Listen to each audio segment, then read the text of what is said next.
Assalamualaikum warahmatullahi wabarakatuh. Perkenalkan, nama saya Aulia Rosa Fadila dengan NIM 2021 11022 dari kelas 2A Manajemen.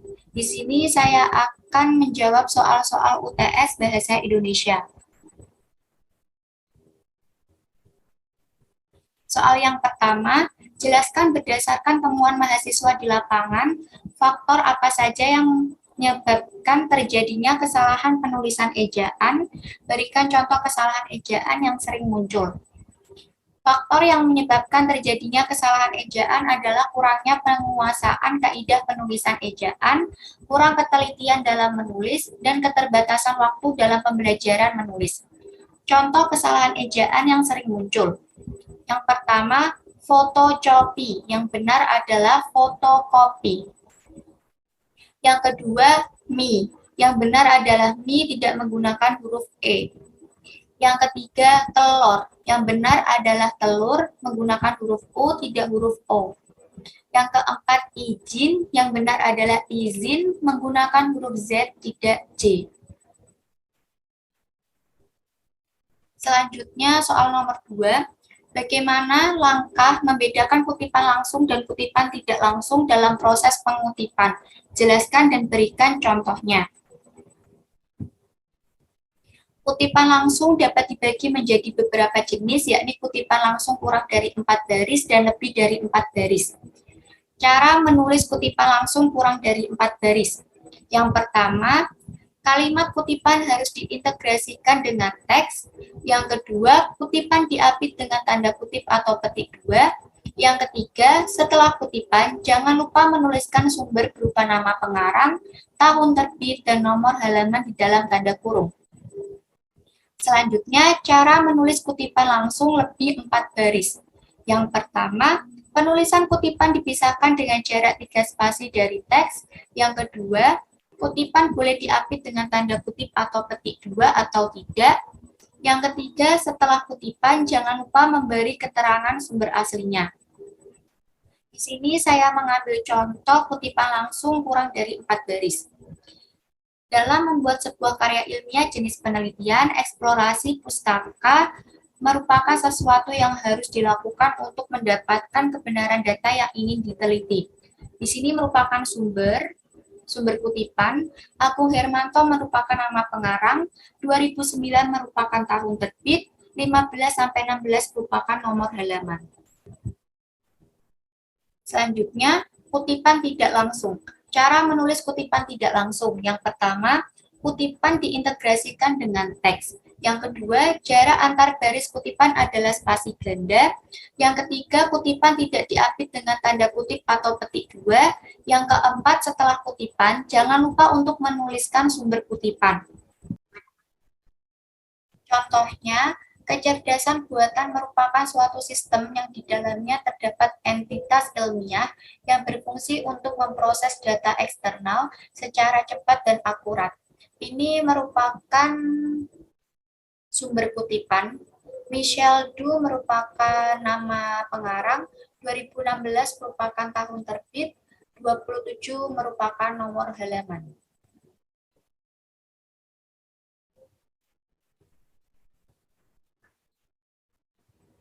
Soal nomor 3, apa perbedaan dari biografi dan bibliografi? Jelaskan disertai dengan contohnya.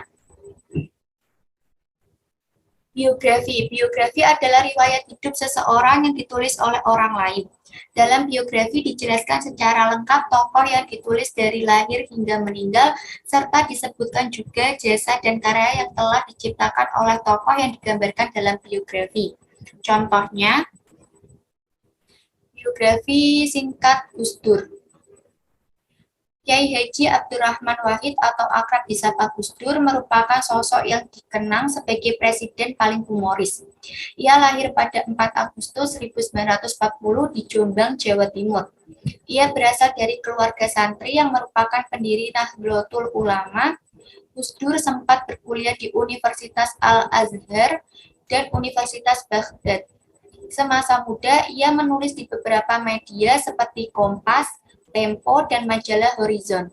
Puncak karirnya pada tahun 1999 sampai 2001, ia menjabat sebagai Presiden Republik Indonesia. Ia dikenal sebagai presiden yang cerdas, menjunjung tinggi hak asasi manusia dan keberagaman. Bibliografi. Berdasarkan KBBI atau Kamus Besar Bahasa Indonesia, bibliografi adalah daftar buku atau karangan yang merupakan sumber rujukan dari sebuah tulisan atau karangan atau daftar tentang suatu subjek ilmu, dan bisa dikatakan bibliografi adalah daftar pustaka.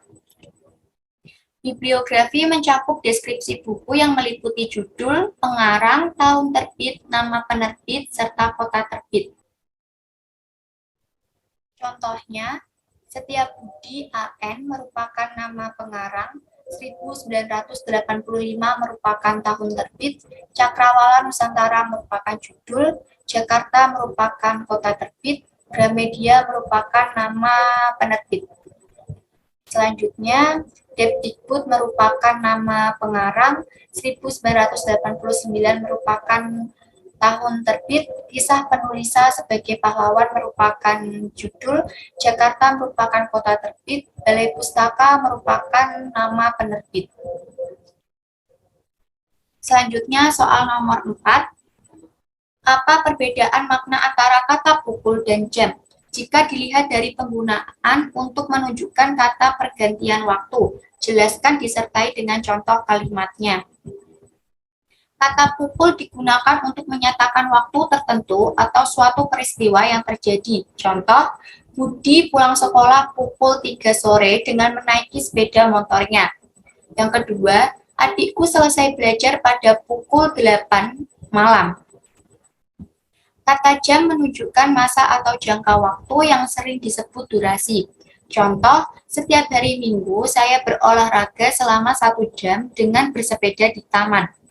Yang kedua, perjalanan Kudus Semarang memakan waktu sekitar 2 jam jika macet. Soal kelima,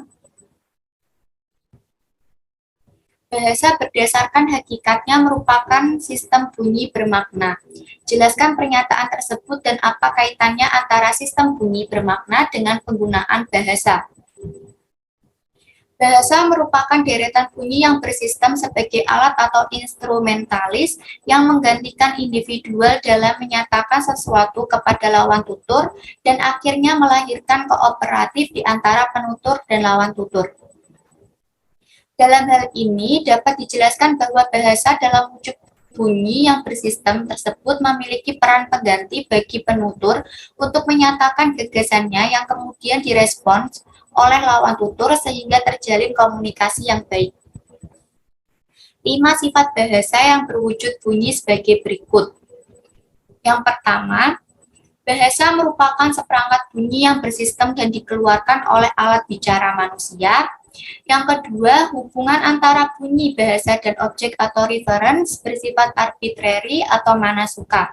Artinya, hubungan antara bunyi dan wujudnya yang berwujud benda atau konsep bersifat mana suka. Buktinya bunyi cai dalam bahasa Sunda, air dalam bahasa Indonesia, dan water dalam bahasa Inggris. Yang ketiga, bahasa itu bersistem. Setiap bahasa di dunia ini mempunyai sistem sendiri. Sistem bahasa Indonesia berbeda dengan sistem bahasa Inggris dan bahasa lain di dunia ini. Yang keempat, bahasa adalah seperangkat lambang. Memang bunyi yang dihasilkan oleh alat bicara manusia itu berwujud lambang. Misalnya, bunyi kuda lambangnya adalah K-U-D-A. Kalau kita suarakan dan berwujud kuda. Kalau kita tuliskan dalam bahasa Indonesia, sebab dalam bahasa Inggris akan ditulis H-O-R-S-E. Lambang-lambang itu kita mengerti maknanya apabila lambang tersebut berada dalam kawasan bahasa yang kita pahami. Yang kelima, bahasa bersifat sempurna. Maksudnya, bahasa yang kita gunakan dapat ditambahkan unsur lain, bisa berwujud gerakan tangan, perubahan roman muka, atau penambahan unsur suprasegmental pada setiap satuan ujaran. Soal nomor 6, Mengapa sering terjadi kesalahan penulisan tanda koma? Jelaskan disertai 5 contoh kesalahan tersebut. Alasannya karena ketidaktahuan penulis mengenai penggunaan tanda baca koma. Tanda koma banyak disalahkan penggunaannya pada kondisi berikut. Yang pertama, pemisahan unsur rincian dalam kalimat pada rincian terakhir yang biasanya diikuti kata hubung sebelumnya tetap diberi tanda koma. Contoh yang benar, aku hanya membawa buku, koma, tas, koma, dan pensil, titik. Yang kedua, adik hanya membawa gula, koma, telur, koma, tepung, koma, dan margarin, titik.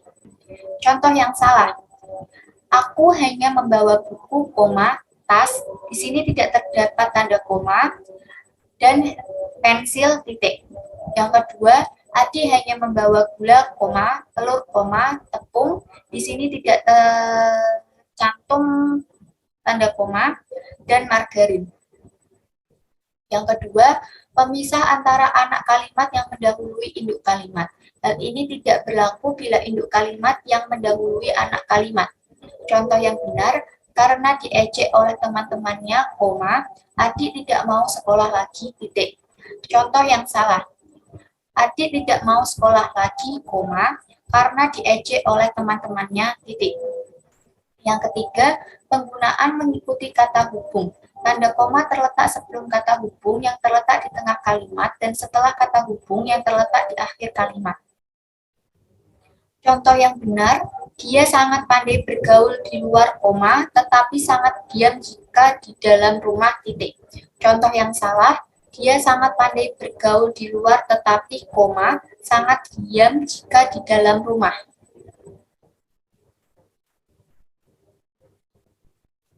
Soal selanjutnya nomor 7, apa perbedaan dari makna dari tanda titik 2 dengan titik koma?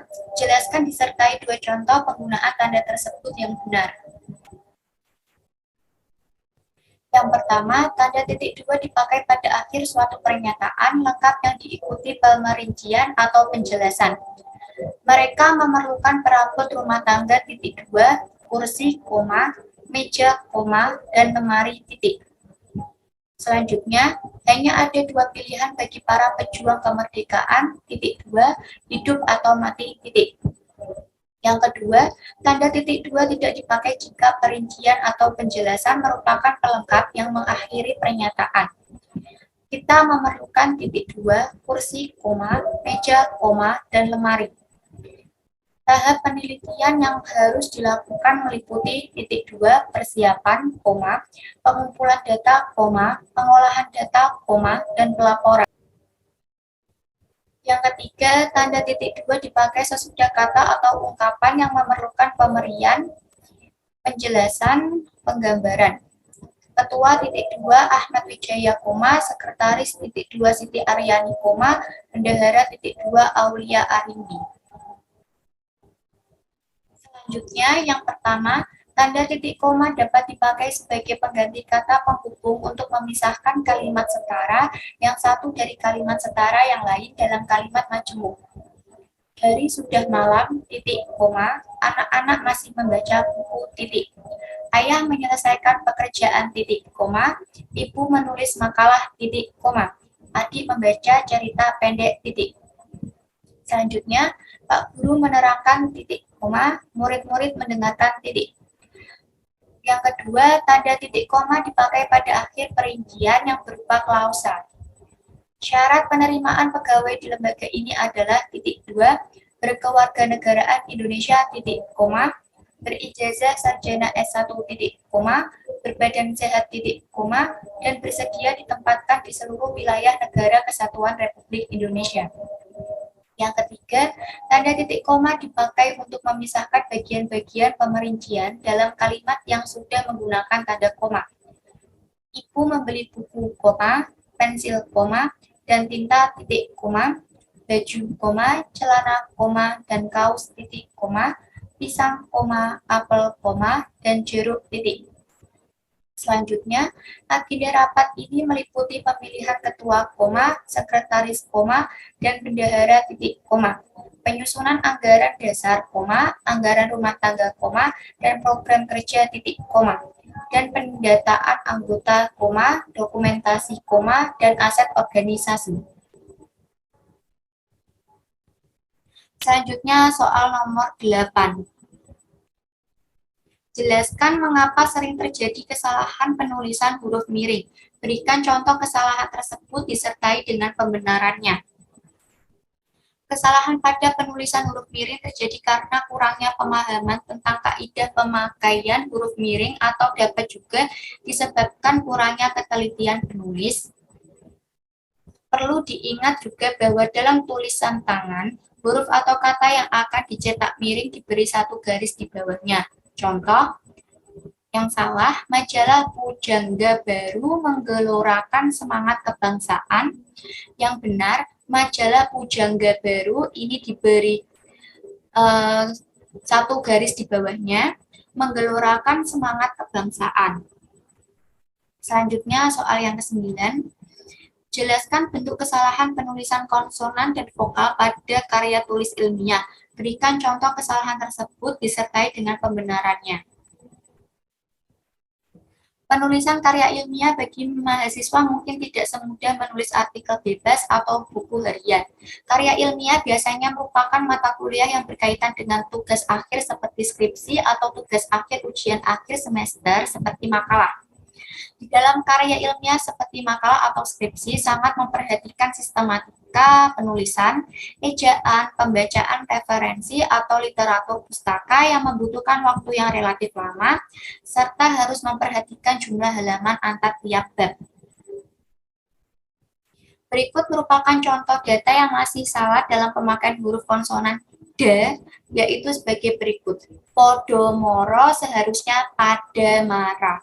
Pemakaian frasa masih salah karena terdapat kesalahan pemakaian huruf vokal, yaitu terlihat dari penulisan frasa Podomoro. Karena penulisan tersebut menggunakan fonem konsonan do, frasa tersebut menjadi benar sesuai dengan ejaan bahasa Jawa yang disempurnakan.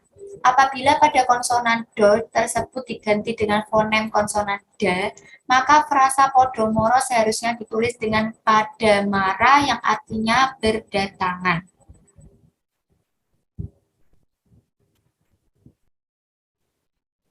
Baik, itulah jawaban saya terhadap soal-soal UTS Bahasa Indonesia. Jika ada kurang dalam penyampaian ataupun salah dalam penyampaian, saya mohon maaf yang sebesar-besarnya. Wassalamualaikum warahmatullahi wabarakatuh.